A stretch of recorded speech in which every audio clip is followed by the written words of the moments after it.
Notre fils nous a quittés pour épouser une fille et n'est jamais revenu, même lorsque ma femme se battait contre le cancer. Maintenant que ma femme est décédée, il est revenu, mais avec une intention différente.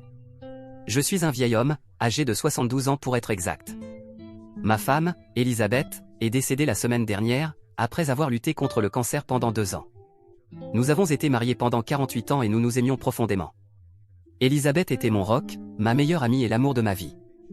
Nous avons eu une bonne vie ensemble, vivant dans la même grande maison que nous avons achetée lorsque nous étions jeunes mariés.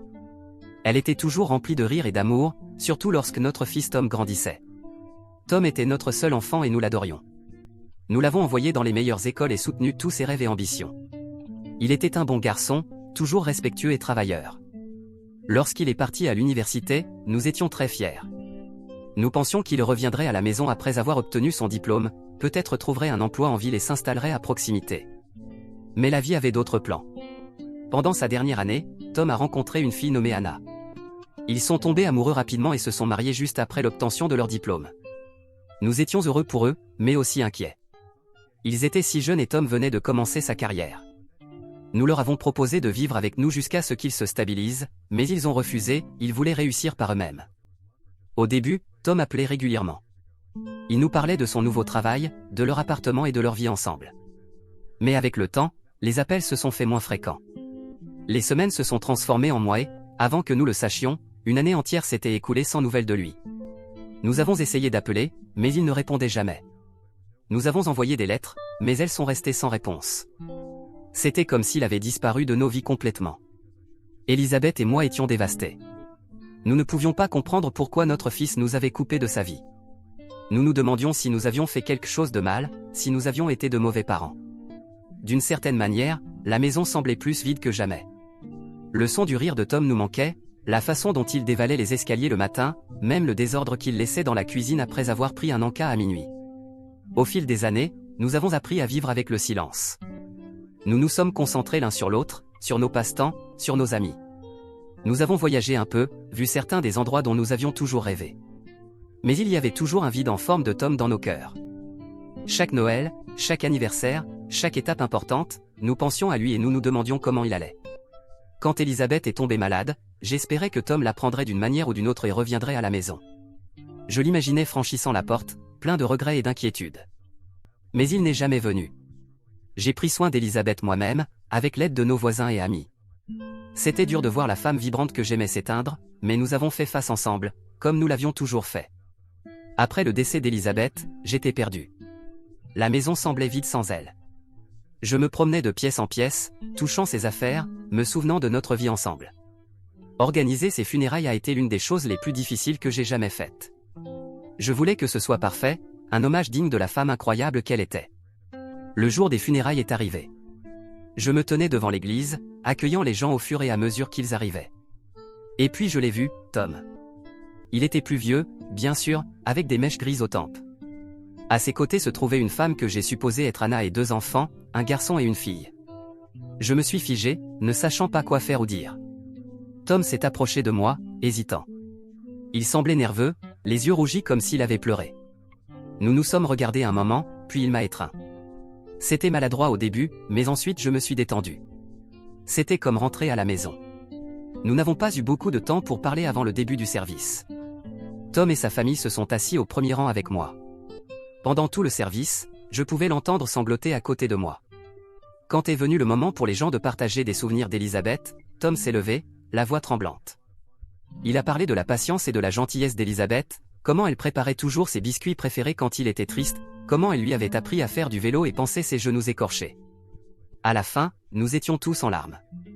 Après les funérailles, alors que les gens partaient, Tom a demandé si nous pouvions parler. Nous sommes allés dans un coin tranquille de l'église.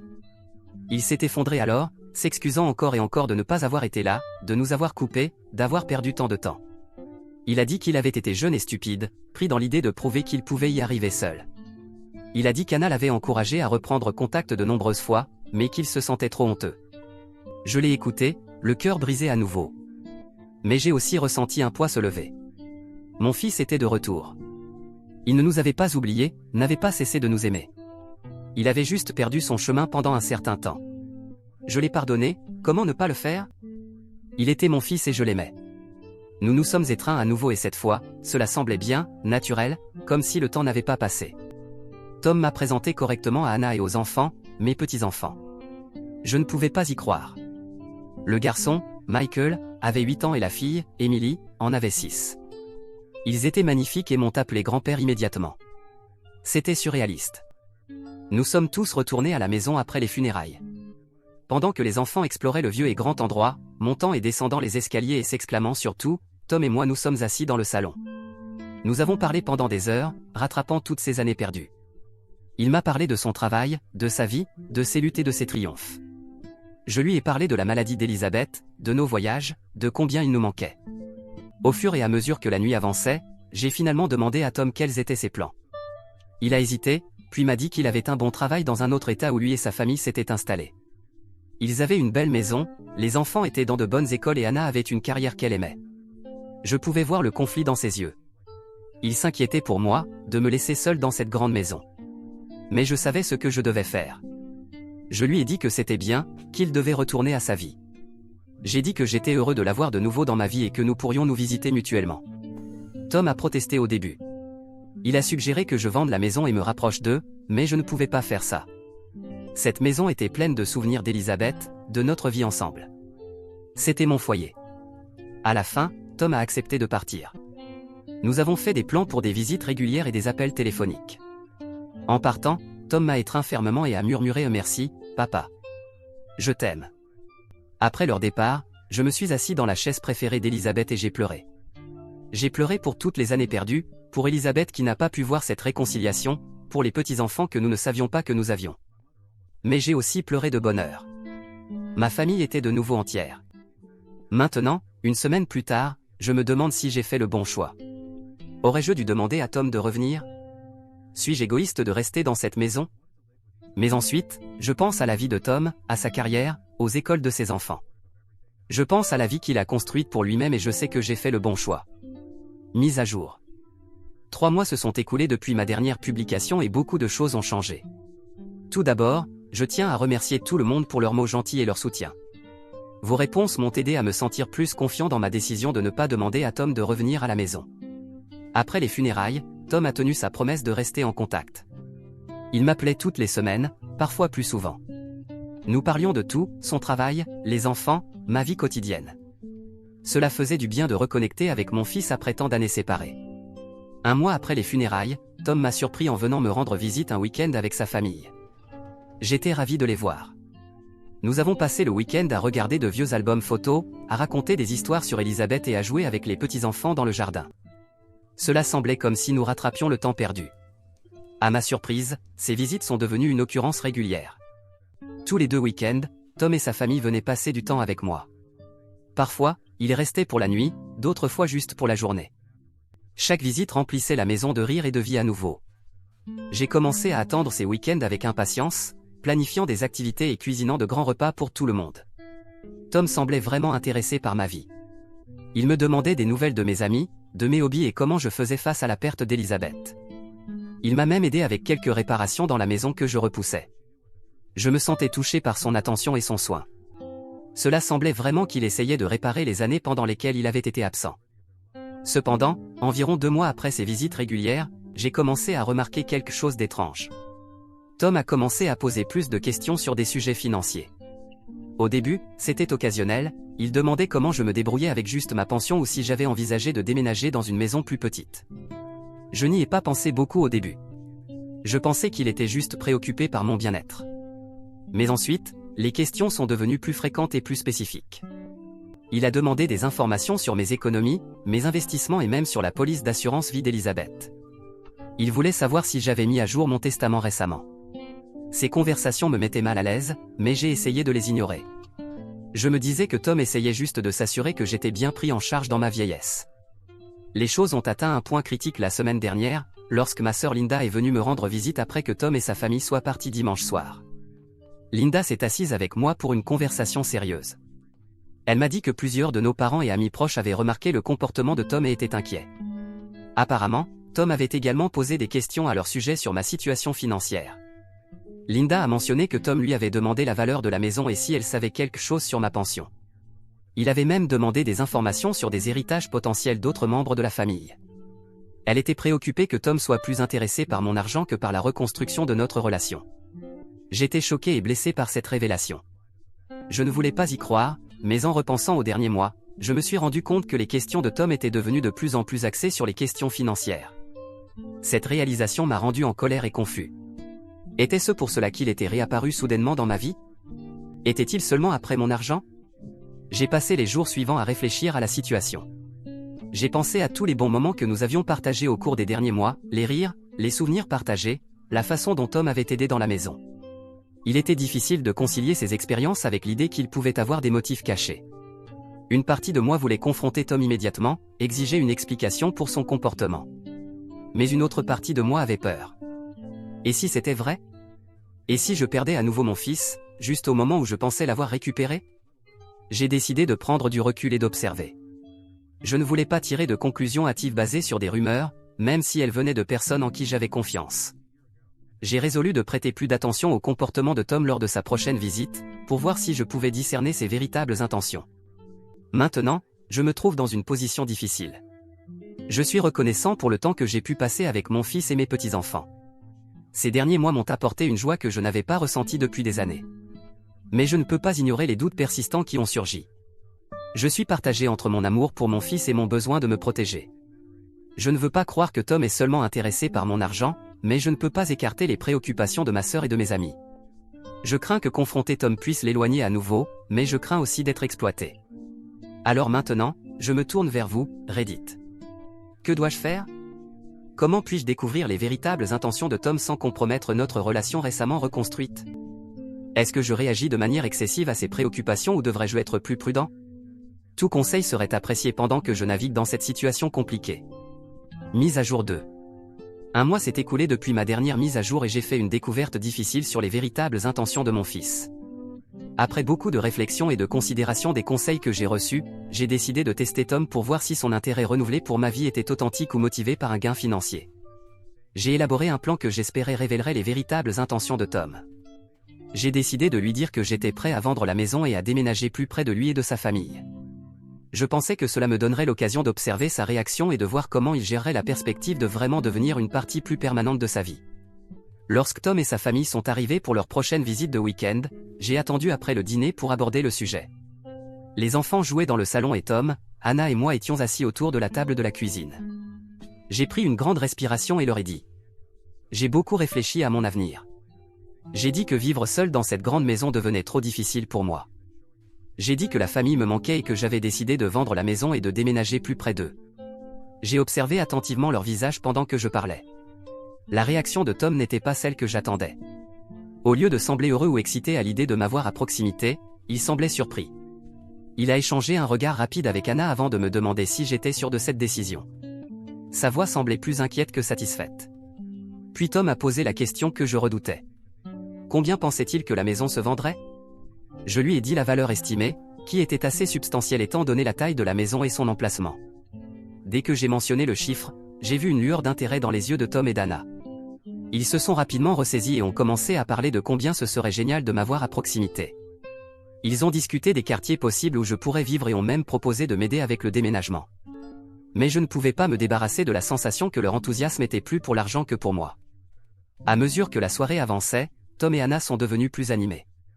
Ils ont parlé de toutes les choses que nous pourrions faire ensemble une fois que je me serais installé. Ils ont même suggéré que je pourrais garder les enfants plus souvent. En surface, tout semblait positif, mais quelque chose n'allait pas. Cette nuit-là, après que tout le monde soit allé se coucher, je ne pouvais pas dormir. Je continuais à rejouer la conversation dans mon esprit, essayant de comprendre les réactions de Tom. J'étais sur le point de retourner dans ma chambre après avoir pris un verre d'eau quand j'ai entendu des voix étouffées venant de la chambre d'amis où Tom et Anna séjournaient. Je savais que ce n'était pas bien, mais je n'ai pas pu m'empêcher. Je me suis arrêté près de la porte et j'ai écouté. Ce que j'ai entendu m'a brisé le cœur. Tom et Anna discutaient de la possibilité de vendre la maison. Tom disait qu'avec cet argent, ils pourraient rembourser toutes leurs dettes et il leur resterait encore beaucoup. Ils parlaient de rénover leur maison, d'acheter une nouvelle voiture et de partir en vacances de luxe. Anna semblait aussi excitée, mais elle a ensuite demandé où je vivrais. La réponse de Tom m'a glacé le sang. Il a dit qu'il me convaincrait de déménager dans une maison de retraite ou une résidence assistée. Il a soutenu que ce serait mieux pour tout le monde. J'aurais des soins 24 heures sur 24 et il n'aurait pas à s'inquiéter pour moi. Anna semblait hésitante, mais Tom insistait sur le fait qu'il pourrait me persuader. Pendant que j'écoutais, j'ai ressenti un mélange d'émotions, de la colère, de la douleur, de la déception et une profonde tristesse. C'était mon fils, le petit garçon que j'avais élevé et aimé, maintenant en train de planifier de prendre ma maison et de me mettre dans une installation juste pour obtenir mon argent. Je ne pouvais pas supporter d'écouter plus longtemps. Sans réfléchir, j'ai ouvert la porte. Tom et Anna ont sursauté, surpris par mon apparition soudaine. La expression sur leur visage quand ils ont réalisé que j'avais entendu leur conversation était un mélange de choc et de culpabilité. Pendant un moment, nous nous sommes simplement regardés en silence. Puis la digue a cédé. Toute la douleur et la colère que je retenais ont déferlé. J'ai accusé Tom d'être avide et égoïste.